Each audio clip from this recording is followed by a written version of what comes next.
Olá a todos, estamos aqui mais um dia estudando o Evangelho.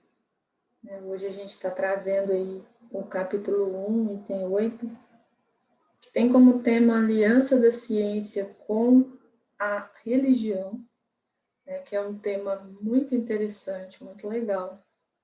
E nós vamos dar continuidade aos comentários que já foram iniciados pelo nosso companheiro anteriormente. Já foi feita a leitura do item. Então, antes de iniciar os comentários do estudo que eu fiz aqui, eu gostaria de pedir o amparo da espiritualidade nesse momento, para que eu consiga passar a mensagem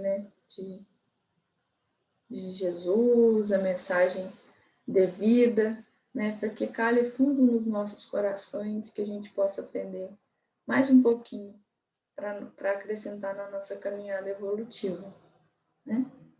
Então, dando continuidade a esses comentários, eu trago primeiro um fragmento do próprio Evangelho, em que o Kardec afirma lá que a ciência e a religião são as duas alavancas da inteligência humana.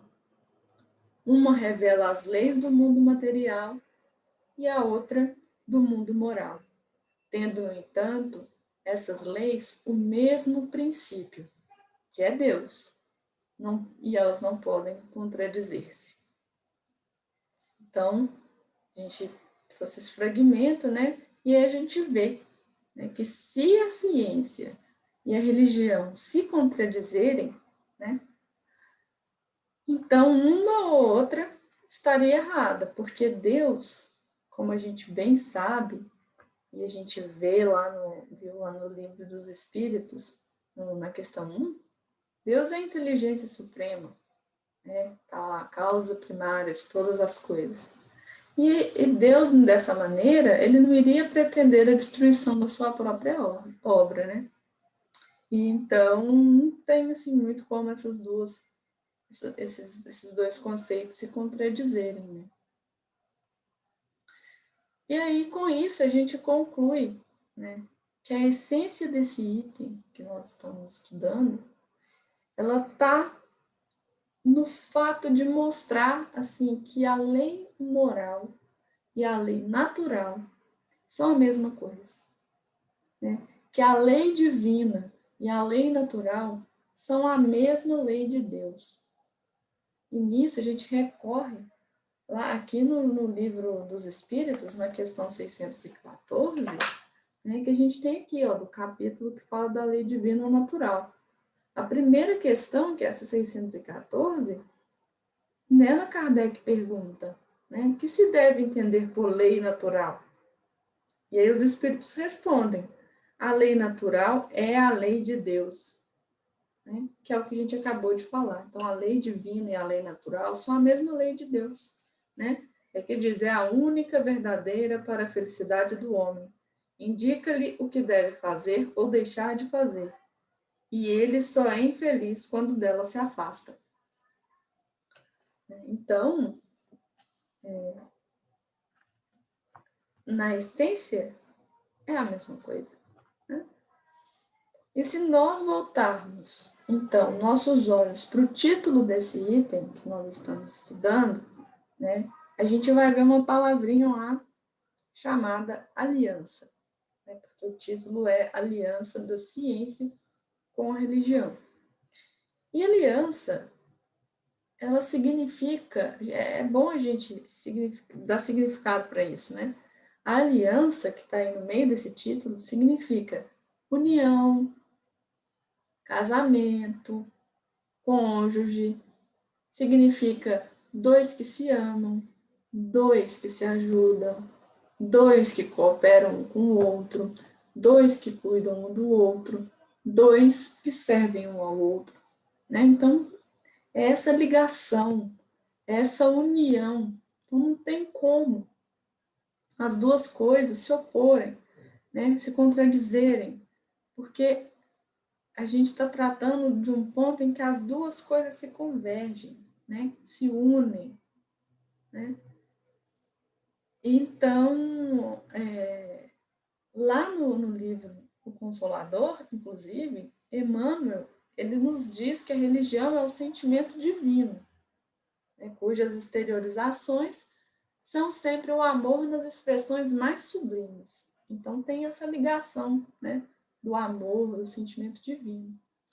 E ele complementa que enquanto a ciência e a filosofia, elas operam o trabalho na experimentação e do raciocínio.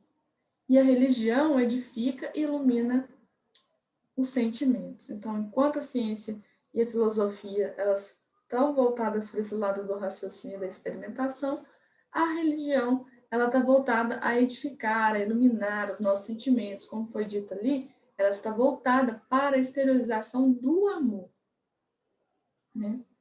E aí, um ponto interessante da gente refletir aqui, né, que a gente está aí falando de ciência, está falando de religião, e muitas vezes a gente, na hora que a gente fala a palavra religião, a gente já logo se remete às religiões, né?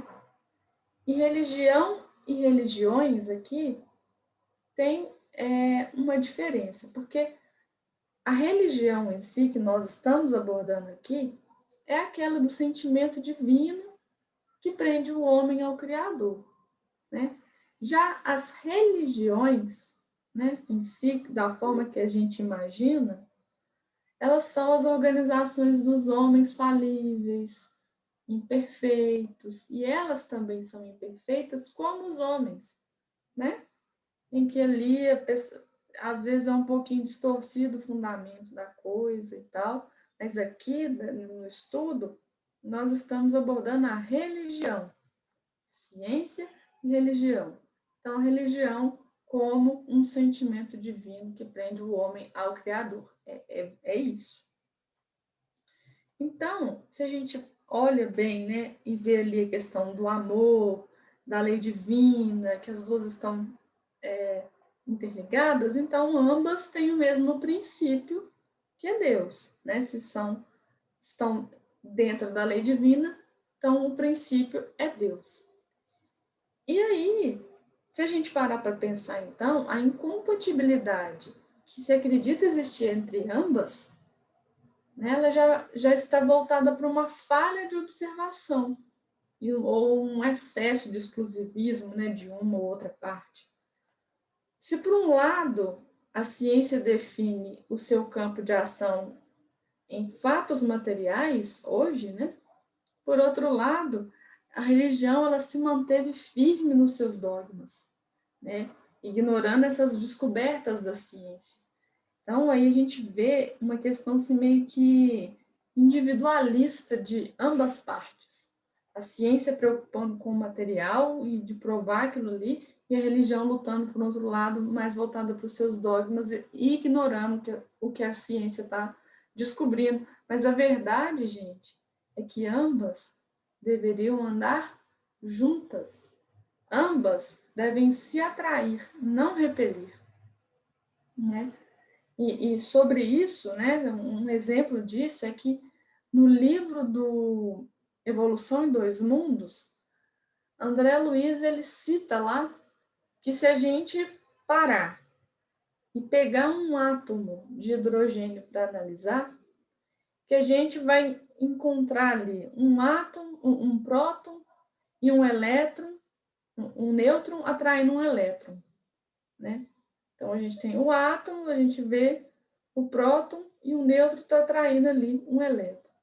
E aí ele explica que essa atração que existe aí entre o próton, o nêutron, o elétron, né, formando esse átomo de hidrogênio, essa atração é a mesma lei de amor que nos une a um ser amado.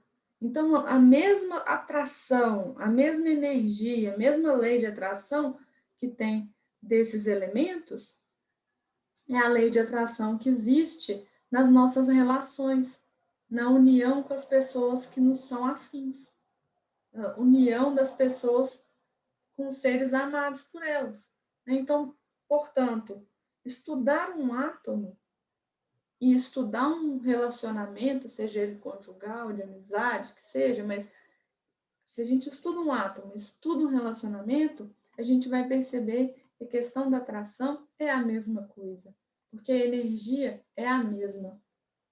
Então, tem essa parte da ciência, mas tem toda uma questão da existência, né? Tem toda uma questão da parte moral, que andam juntas, né? E aí, inclusive, falando aí dessa questão de que elas devem andar juntas e que ainda a gente vê elas caminhando meio que individualmente, né? Existiu, né? Um filósofo alemão chamado Immanuel Kant, né? E ele, no livro A Religião nos Limites da Simples Razão, ele menciona lá, né, que os conflitos entre os religiosos e os cientistas, eles deixam de existir se ambos se dispuserem a seguir apenas 2 deveres da vida. Então, basta eles seguirem 2 deveres que isso vai deixar de existir esse conflito. O primeiro que ele menciona, né, é de adotar como regra universal de conduta o preceito considerado legislador de todos os deveres. E aí abre aspas ele dizendo que compreende em si a condição moral interior como condição moral exterior do homem.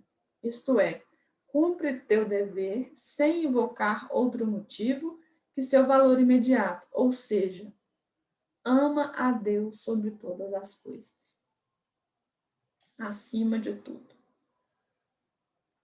Esse é o primeiro.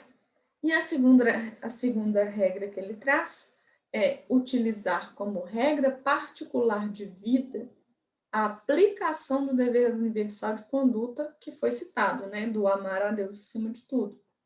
Então, abre aspas, ele diz: nas relações externas com os outros homens, ama teu próximo como a ti mesmo, ou seja, adianta seu bem com uma benevolência que imediata não deriva de motivos egoísticos. Então, na primeira regra, a gente tem o amor a Deus acima de tudo, e na segunda regra, ama teu próximo como a ti mesmo. Né? Então, se seguem essas 2 regras, a religião e a ciência começam a dissolver esses conflitos que tem uma com a outra.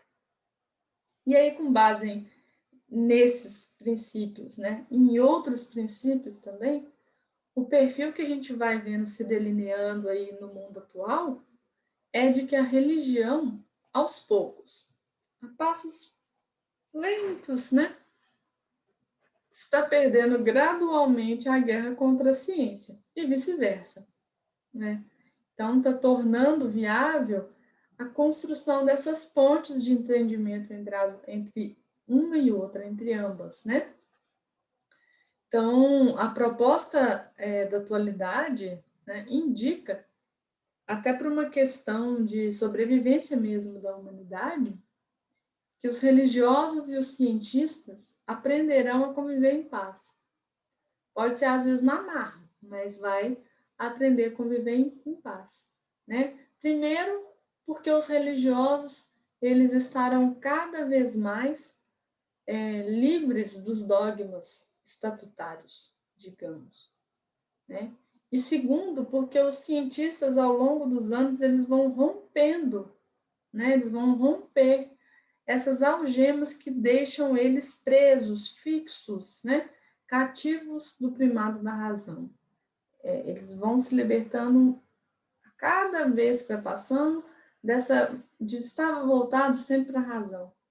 Então, de um lado a religião vai cedendo, de outro a ciência vai cedendo, até que elas, um dia, espero que não tão distante, elas venham se convergir, né?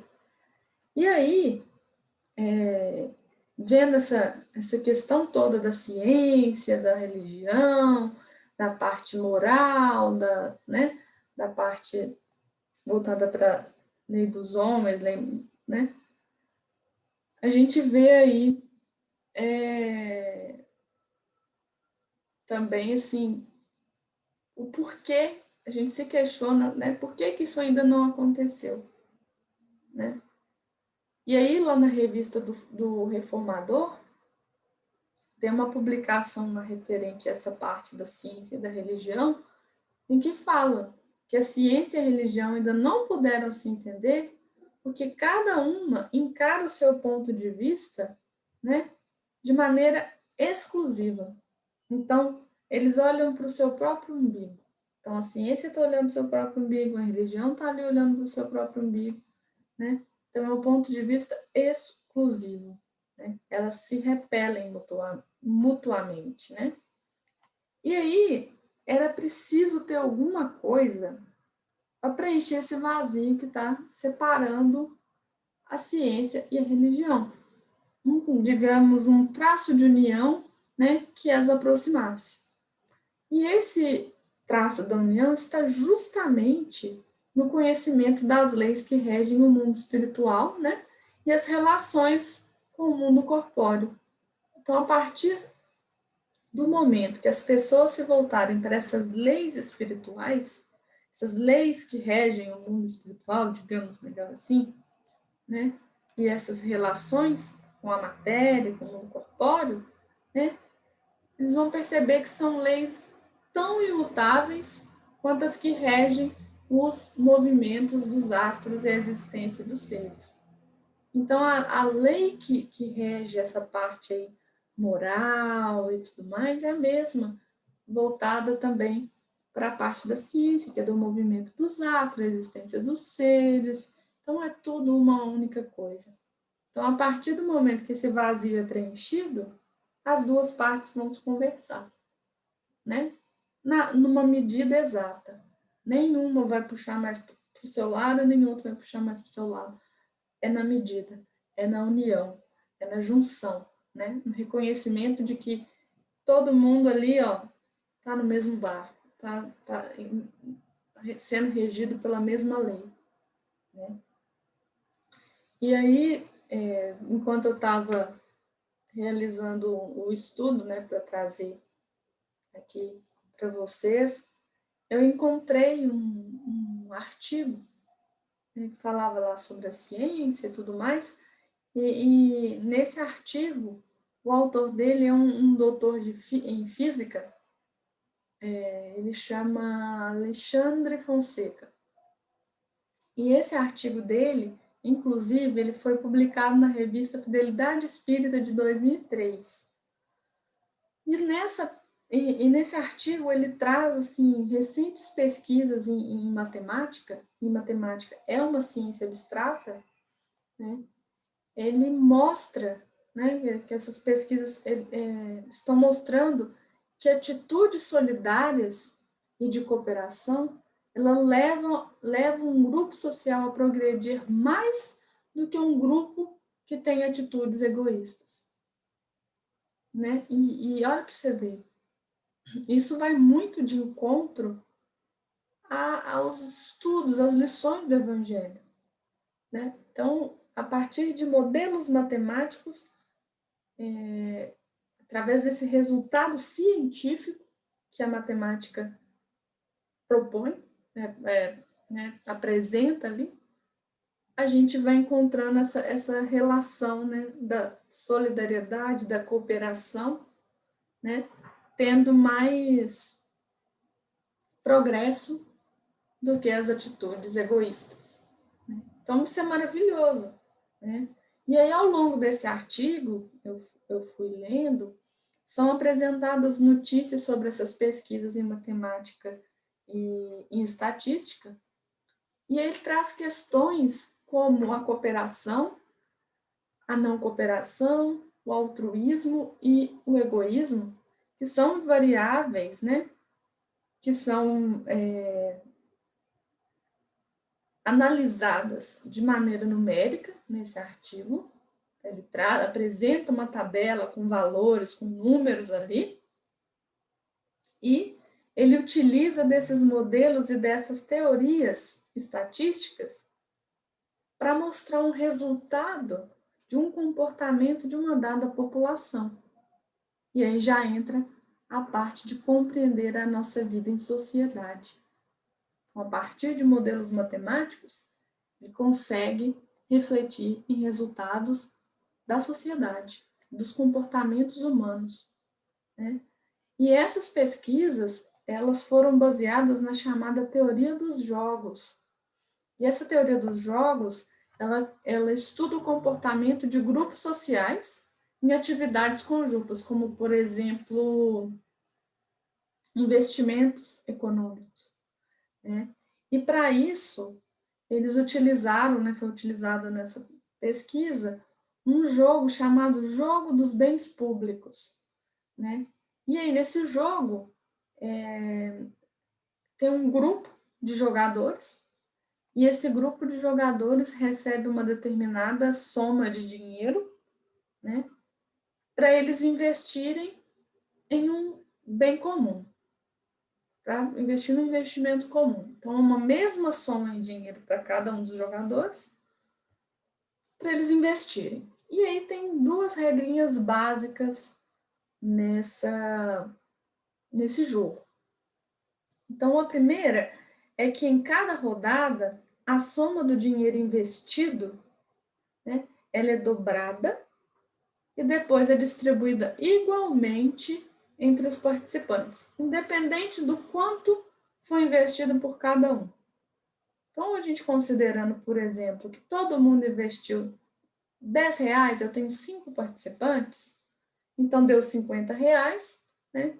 Que dobrado virou 100 e dividido por 5 deu 20 para cada um.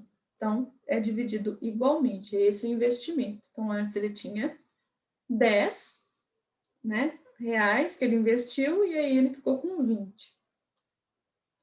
E a segunda regra é que a cada jogador é facultado o direito de investir o valor que quiser.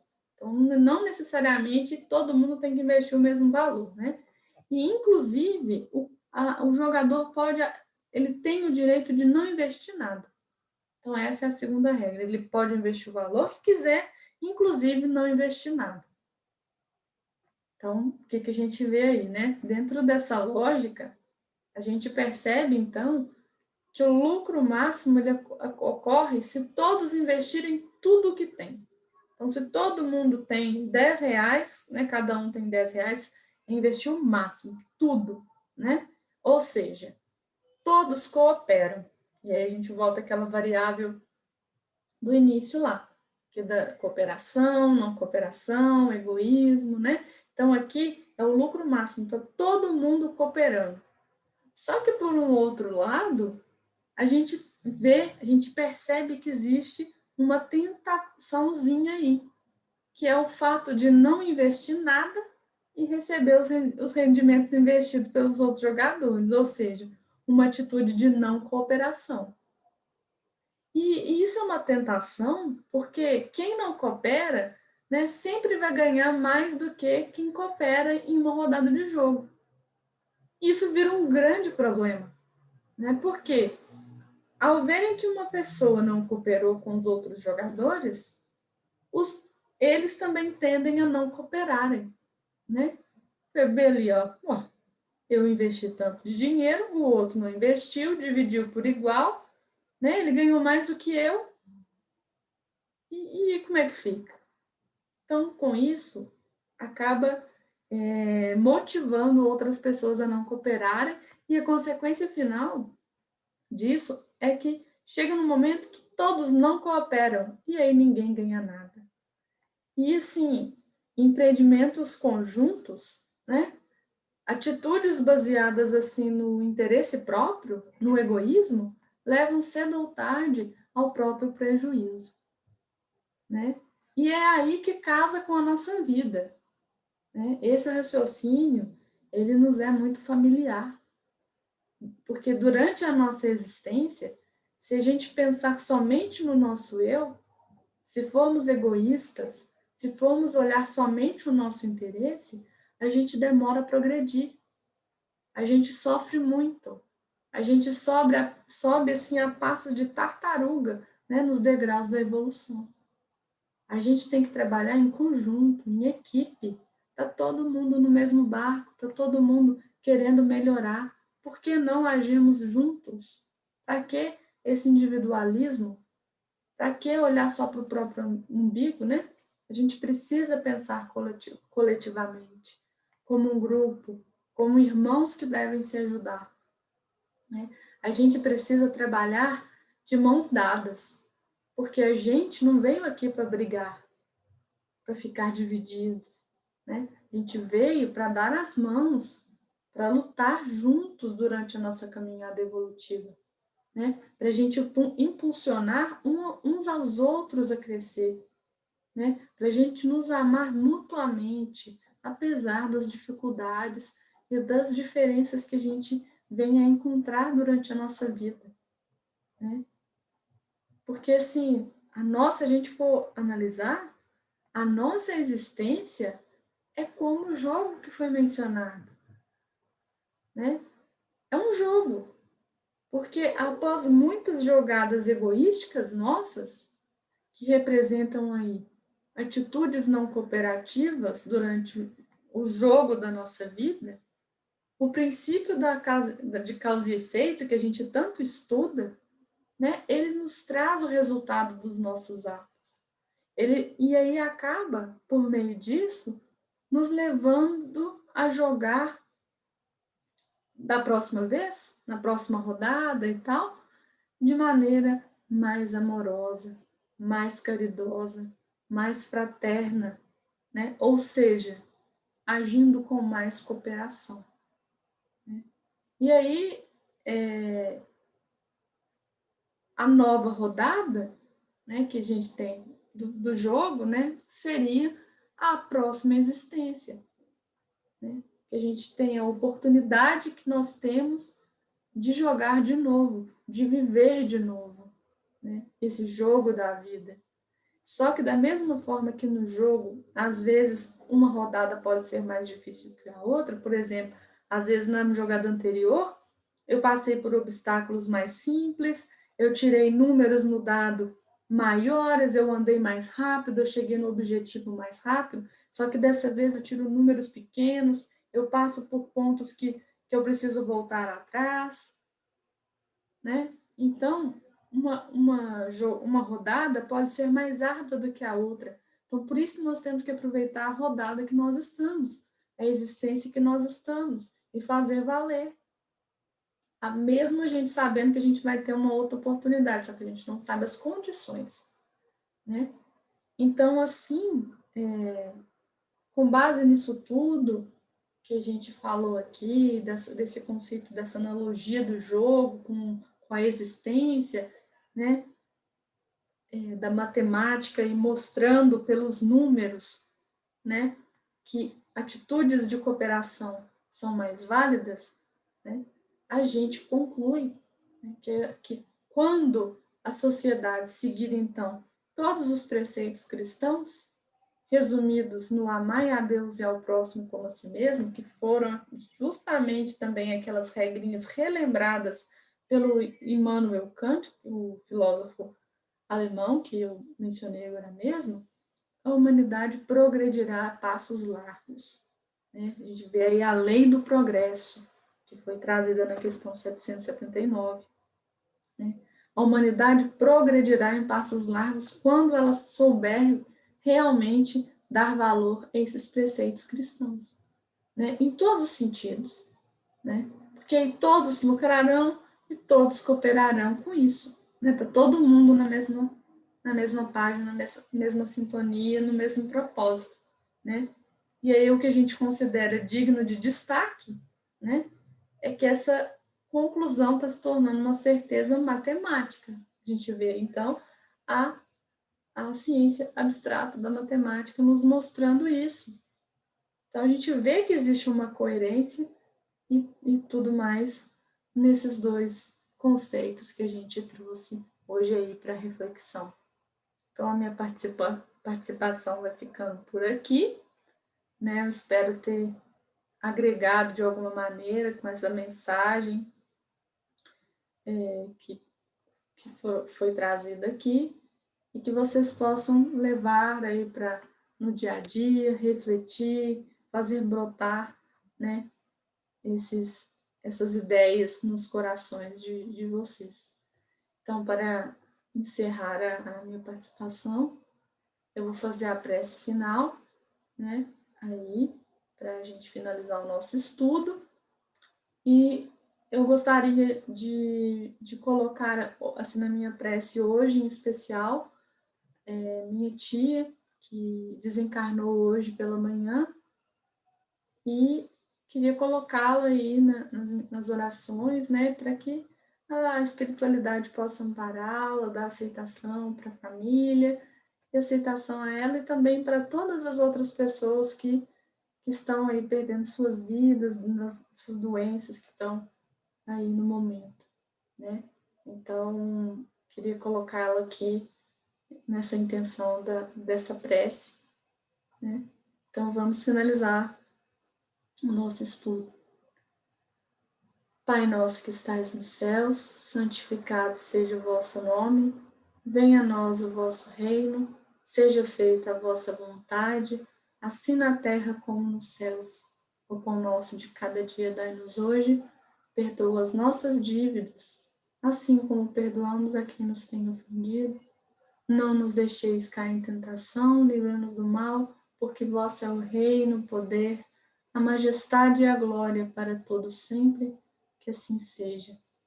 Em nome de Deus, nosso Pai, de Jesus, nosso bom e amado Mestre, de Paulo de Tarso, patrono da nossa casa de oração, damos por encerrados os estudos evangélicos dessa noite, na santa e bendita paz do Senhor Jesus, que assim seja. Muito obrigada a todos e até a próxima.